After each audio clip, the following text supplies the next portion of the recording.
All right, welcome to it, everybody. Live here at Ball Arena for In the Paint, your Nuggets post-game show. I'm Dan Tanner, part of the Altitude digital platform. Wow, what a game here at Ball Arena tonight. Remember, you can stream us digitally on our Altitude Sports Radio YouTube page. Just search Altitude Sports Radio on there. Same with twitch.tv/altitude SR or at Altitude SR, our Twitter handles where you can find these shows, and feel free to leave your comments like we always do. I'll be showing those on the screen here tonight. Wow, what a game here for the Nuggets tonight as they beat the Raptors in just a tightly contested contest throughout. 121-119 is the final here at Ball Arena this evening.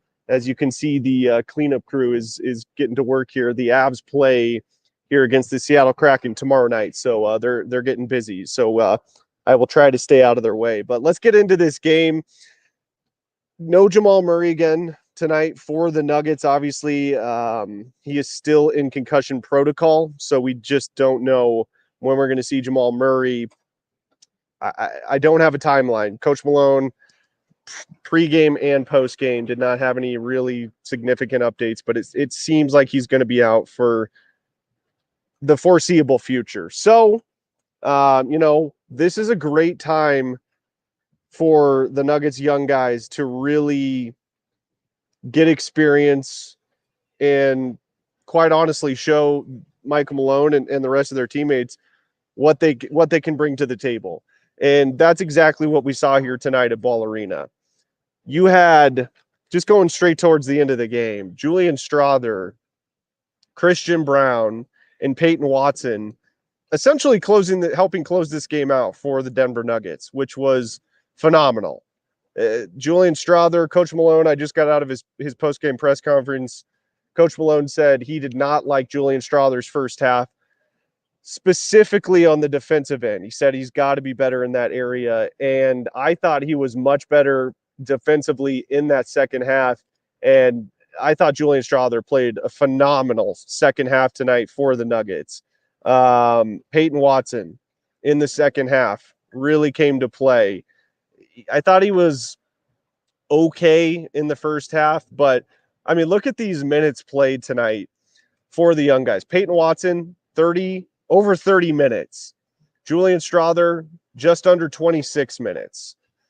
Hunter Tyson, 15 minutes. He got in the first quarter again tonight. You can tell Coach Malone is really high on Hunter Tyson, and the main thing with him is he trusts him. Now, Hunter gets the tech in the second half, and it was pretty funny in Coach Malone's post-game presser.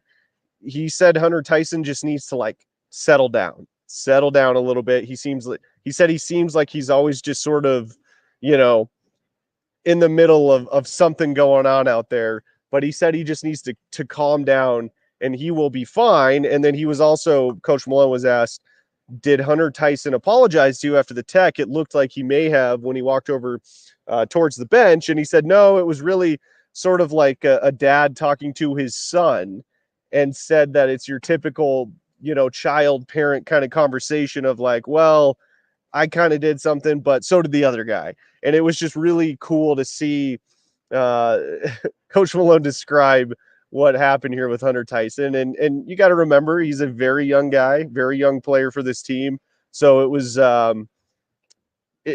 tonight's game for me, the big storyline was really the young guys on this team showing what they can do. And I think showing Coach Malone that he can trust them, especially towards the end of games.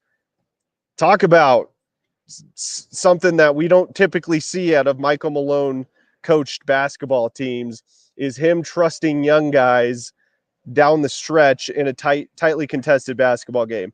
Now, obviously, tonight was a little bit of a different scenario because there was no Jamal Murray, and Aaron Gordon was ruled out for the game at halftime with a calf strain. So this was their opportunity. This was the young guys' opportunity tonight. And I tell you what, they made the most of it. So you want to talk about like the ending of last season, and I know a lot of people have discussed Michael Malone's unwillingness to play some of the younger guys, especially in closely contested games. Well, he was kind of forced to do that tonight, but he trusted them. I mean, he wasn't forced to do it. You can always put a Dario Saric in there. I know it's a different position, but I mean, we saw Zeke Naji get into the game tonight. He played almost 14 minutes. I did not have Zeke Naji playing in this basketball game on my bingo card. Now, Coach Malone said after the game he liked Zeke's effort. I thought the effort was fine from Zeke Naji, but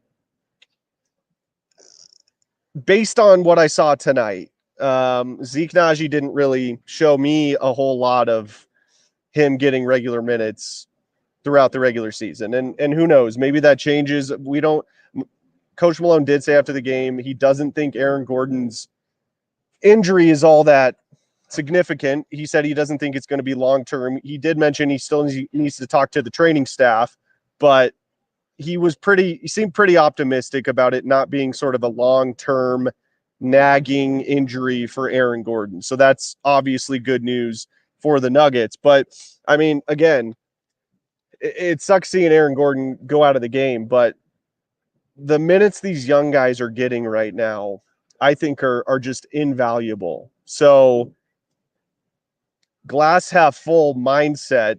This was a really, really good opportunity for these young guys to come out here and show what they can do. And I thought all three of them, I'm talking about CB, Peyton Watson, and Julian Strawther, all really took advantage of that. And I tell you what, the next time the Nuggets are in a close game and Coach Malone has to go to his young guys, he's going to be a lot more confident that they can get the job done like we saw them do here tonight. I mean, how about Julian Strawther there in the fourth quarter? He blocks a shot into the stands and he dives into the crowd to try and get the loose ball. It ends up he was out of bounds, but whatever. The effort that Julian Strawther showed there is the exact type of effort that Michael Malone absolutely loves. So again, Julian Strawther didn't play great in the first half, but I tell you what, you want to talk about signs that somebody's mentally tough. What we witnessed here at Ball Arena tonight was a perfect example of a dude that showed some mental toughness. And Julian Strawther did that tonight. He hit some big threes down the stretch. Peyton Watson hit a huge three in that fourth quarter. Christian Brown hit a big three in that fourth quarter. I mean, the last couple of minutes of this game were pretty wild. Now, it definitely benefited the Nuggets that Jakob Poeltl fouled out with about 3 minutes and 53 seconds to go. I mean, I thought that was huge because the Nuggets were getting crushed in the paint tonight. Absolutely crushed. In fact, at halftime, the Raptors had 34 points in the paint to the Nuggets 26. And really that and turnovers were really why the Raptors were in this game at all. In fact, the Nuggets had 12 turnovers at halftime. 16 points off of those turnovers all came inside the painted area.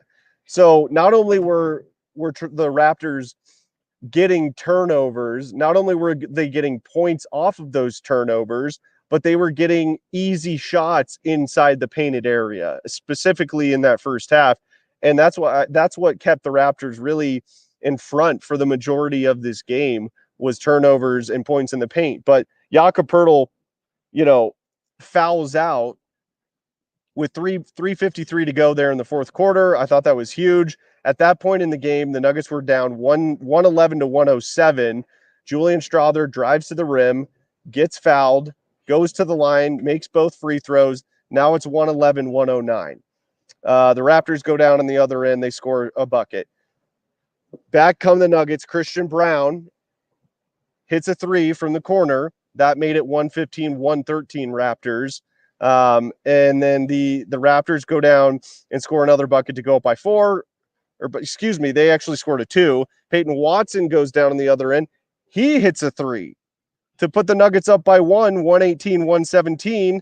The Raptors score again to take a 1-point lead, and then a Julian Strother bucket makes it 120 to 119. So my point with that little recap there is these young guys weren't just hitting shots, late in the second quarter, early third. They were hitting, like, the Nuggets don't win this game without those guys hitting those shots. So that was really cool to see tonight from those young guys. To me, that was obviously my biggest takeaway from tonight's game. Now, Nikola Jokic, another phenomenal basketball game. Didn't shoot it particularly great tonight. He was just 10 of 22 from the field, 1 of 5 from beyond the arc. He did get to the line 8 times, which is fantastic. He hit 7 of them. 14 assists, 14 rebounds for the Joker. He had another triple-double before the third quarter was over. And I can't remember the exact number on the amount of triple-doubles Nikola Jokic has in the third quarter, or by the third quarter, I should say. But my goodness, was Joker special again tonight, distributing the basketball, rebounding the basketball. Just fantastic to see. Russell Westbrook tonight, I thought, was phenomenal. Again, these are the types of peaks and valleys that you're going to see with Russell Westbrook throughout the year. And I talked about this before the season even started. He's going to have games like he did tonight. He's going to have games like he did in Brooklyn, where he played really well off the bench, and then he's going to have games where he gives you 2 points off the bench and shoots 1 of 8 from the field, which we've also seen this year from Russ as well. But I thought Russell was excellent on the defensive end of the floor tonight, and he really contributed for this team offensively as well. He shot 6 of 10 from the field, very efficient, did take 5 threes. You all know my rule with Russell Westbrook. I want him shooting two threes a game max, but he took 5 tonight, hit 1 of them. The thing I guess I didn't really realize about Russell Westbrook is that dude gets to the line a lot. And, maybe I just kind of forgotten about it over the years of rooting against Russell Westbrook.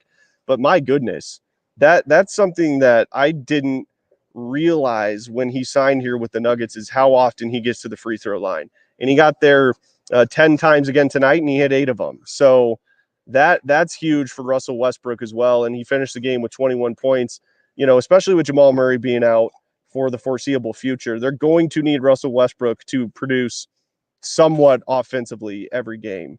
And 21 points is, you'll take that every night from Russell Westbrook, especially when he's in the starting role, especially when Aaron Gordon has to leave the game in the first quarter with a calf strain.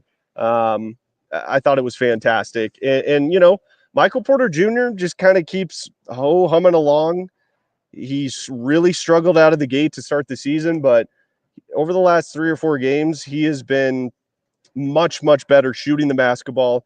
I thought he attacked the rim really well tonight. He's utilizing his pump fake pretty effectively, I would say. The thing I think where the area I've seen most growth from MPJ so far this year is he used to try to force 3-point shots even when he had a hand in his face. He's utilizing his pump fake more this year to get defenders off of him, and then he drives to the basket. And if it's open, he's taking the shot, and if it's not, he's dishing out the basketball. So that's something that I've really been happy with from Michael Porter Jr. so far this year. I think he's really gotten better in that area of like choosing when to shoot. He's getting a better shot selection so far this year. So it's really good to see.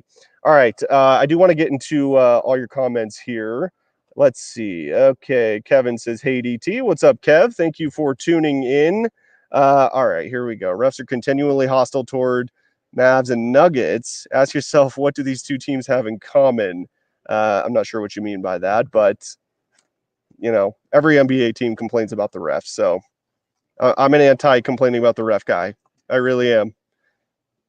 Don't let the refs dictate the outcome of the game. That's where I stand with that.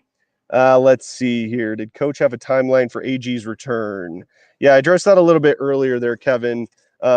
He did say in his post-game presser he doesn't have a specific timeline, but he did say that he doesn't suspect it to be any sort of long-term lingering issue. So good news there. He said he also did mention he has to talk to his trainers. So, take that with a grain of salt. Malone did say he's got to talk to the training staff and really get a clearer picture of exactly the severity of AG's capturing. And also, by the way, Malone did mention that he was surprised Aaron Gordon played against the Utah Jazz. So, and he just said kind of, dealing with bumps and bruises early on in the season.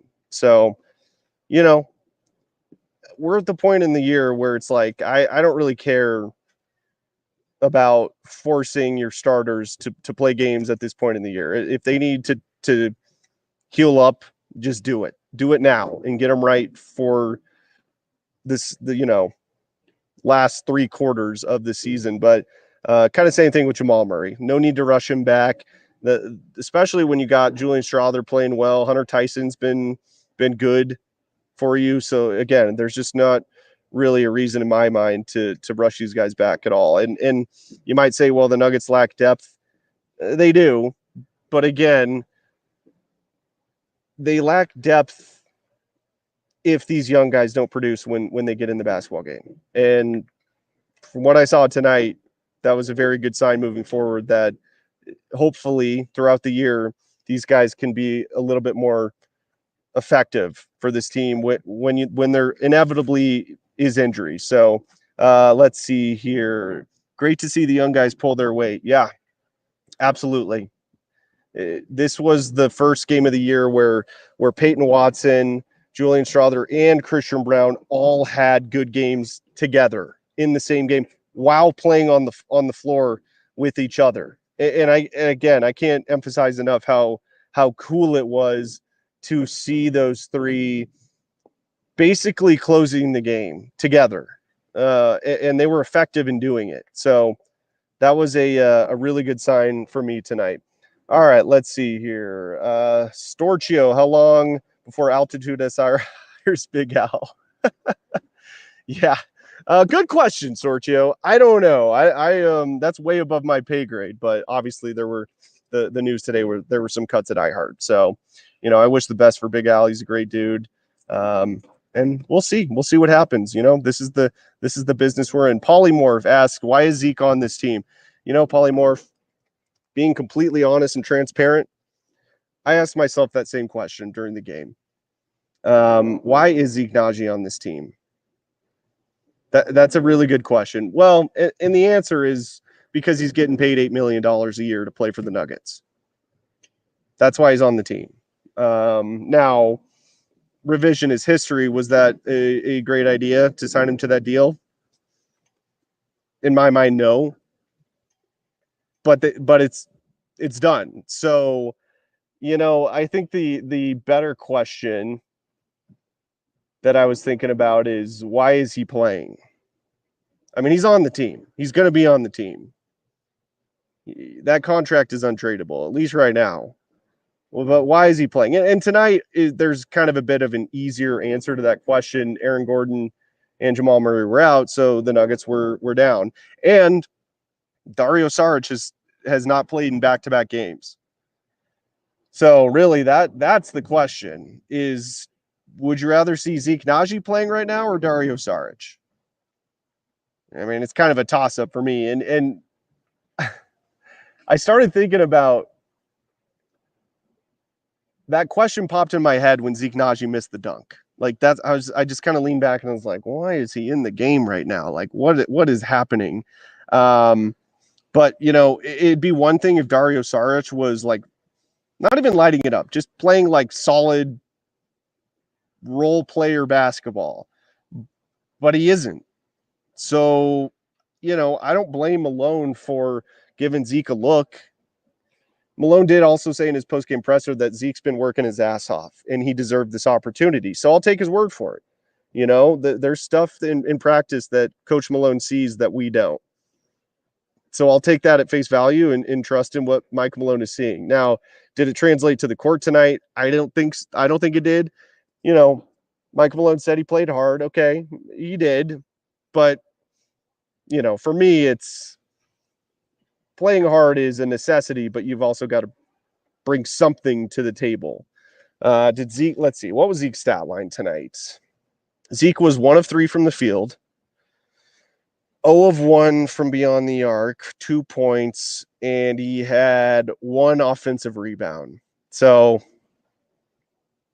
you know what I'm saying? Not great. And it's not like he played 3 minutes. He played almost 14 minutes tonight. So he got a pretty decent run there. You could make the case of, hey, give Zeke Naji a little test run here over the next couple of weeks, especially depending on how long Jamal and AG are out. This is the time of year to experiment. And I think I will give Michael Malone credit in this respect. I don't think he plays these young guys like he did tonight last season. I just don't. And again, I get that his hand was forced a little bit, but I really think Coach Malone took it to heart last year of not giving these young guys an opportunity, especially early in the season. Because you know what? Who knows what the health status of all of these guys are going to be in March and April and May. I mean, you just never know.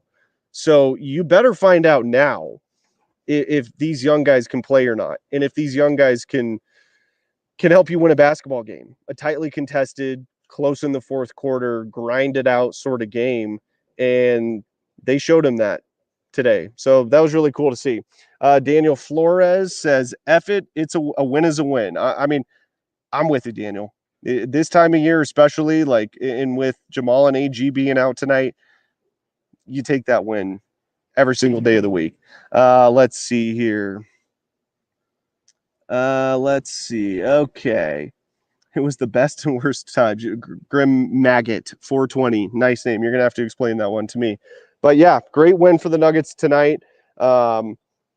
This is an important homestand for the Nuggets. They've got 3 more games here at Ball Arena. They had to get this one tonight. I mean, they absolutely had to get this game because the tough stretch of this homestand comes up over their next 3 games. You've got Oklahoma City coming up here on Wednesday, Miami on Friday, and then the Mavs, who went to the NBA Finals last season, on Sunday. So they got the 2 wins that they had to get.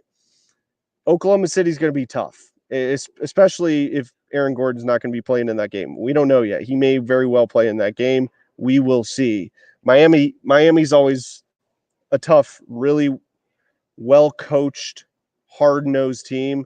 That's not a gimme by any stretch of the imagination. And then you've got the Dallas Mavericks coming up on Sunday, who were in the NBA Finals last year, which this is just my opinion, but in revisionist history. But I think the Nuggets smoked Dallas in the Western Conference Finals last year if they don't blow the 20-point lead in the second half to the Minnesota Timberwolves. But I think I like the matchup for the Nuggets against the Dallas Mavericks. But we'll see who plays in that game. Very well could see Jamal Murray back by then. We do not have a timeline, but it's about 6 days from now. So we'll see sort of where the chips fall in that one. Like I said, AG was ruled out at halftime. Calf strain. Doesn't sound serious according to Malone. I thought the Nuggets late in that third quarter started surging. The energy level on the team got up going. And I tell you what, the crowd in here for the first half was pretty dead, if I'm being perfectly honest. It was not your typical, like, exuberant Ball Arena crowd. It was a sellout, so the place was packed. It's just the energy in the building was not great. But I tell you what, the energy about midway through the third quarter, the Nuggets started kind of making a run. And in that fourth quarter, especially at the end, this place was going absolutely bonkers. And you could tell the Nuggets started feeding off of that. So that was really cool to see. So excellent win for the Nuggets. They're winning the games that they're supposed to win, which is a good sign. They beat Toronto in Toronto. They beat Brooklyn in Brooklyn. They beat the Jazz at home, and they beat the Raptors at home. So I get it's not an ideal start to the season, but Jamal's been out. AG was out tonight, and they're 4-3 on the year. But they do have a very tough stretch coming up over the next 3 games, and then they've got a 3-game road trip in New Orleans, and then a back-to-back at Memphis. So also, I just did want to touch on kind of what the NBA did tonight. So I saw a lot of people on X, Twitter, talking about how they missed the first, couple minutes of the game tonight because it typically starts, 8 minutes after the top of the hour or bottom of the hour, or whatever time the game is. But the NBA did something kind of cool tonight. So they took this from the NHL. The NHL does this too. I think it's called the Frozen Frenzy for the NHL, where all 32 teams play on the same day. Now, the reason the NBA is doing this is because no NBA teams play tomorrow. The league decided to give every team the day off because the election's tomorrow. So they wanted to have all the NBA fans an opportunity, if they were going to go to a game, go vote instead. So I mean, it's a cool idea. Good stuff there from the NBA. But the point I'm making is they started every 15 minutes, just like the NHL does it. Every 15 minutes, the next game started. So they didn't do the typical like 8:08 tip-off tonight. The tip-off was right at 8 o'clock. And I didn't even know the NBA was doing this until today. I knew they were taking tomorrow off for voting purposes, but I did not know the NBA was doing sort of their version of the Frozen Frenzy, which is what the NHL did. So it was really cool, but I just wanted to throw that out there. It was kind of funny. I saw a lot of people on X, like I said, like, whoa, I missed the first, 3 or 4 minutes of the first quarter because I'm so accustomed to turning on the television at 8:07 or whatever the case may be. But yeah, that's something new I learned today. And, honestly, I would really like to see the leagues do this more often, where they have all 32 teams playing on the same day and having these like incremental 15-minute start times. I thought that was really cool. Now, my advice for the NHL and the NBA would to not do it during football season.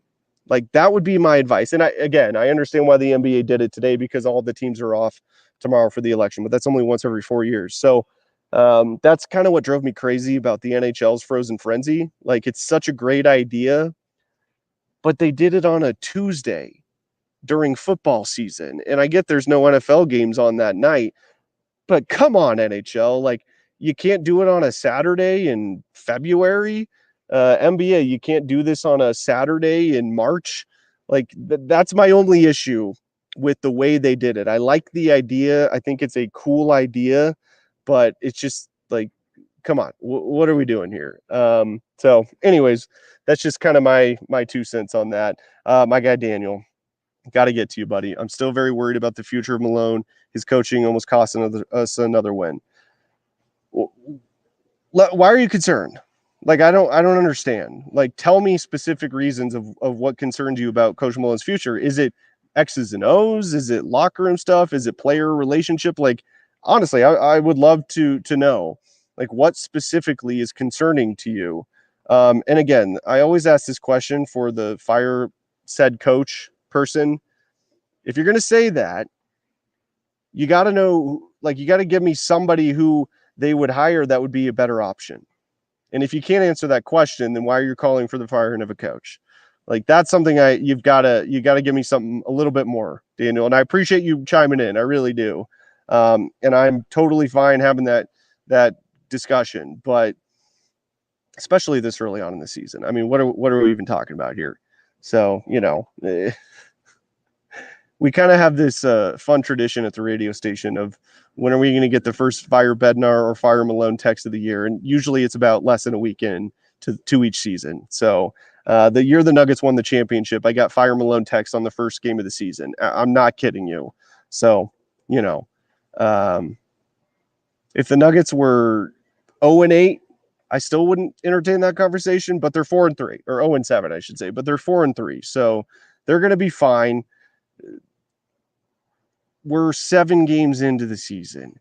If they look like this in February, okay, maybe I can get with you a little bit more, but I don't know. At this point in the year, it just seems like a moot point. So, all right, I did want to take a look here just real quickly at the standings after tonight's action. And like I said, in a Awesome night for NBA basketball with all 32 teams playing. So there's still 2 undefeated teams left in the NBA. In the Eastern Conference, the Cavs are 8-0 to start the year, and they are playing really good basketball. Their point differential is plus 13.2.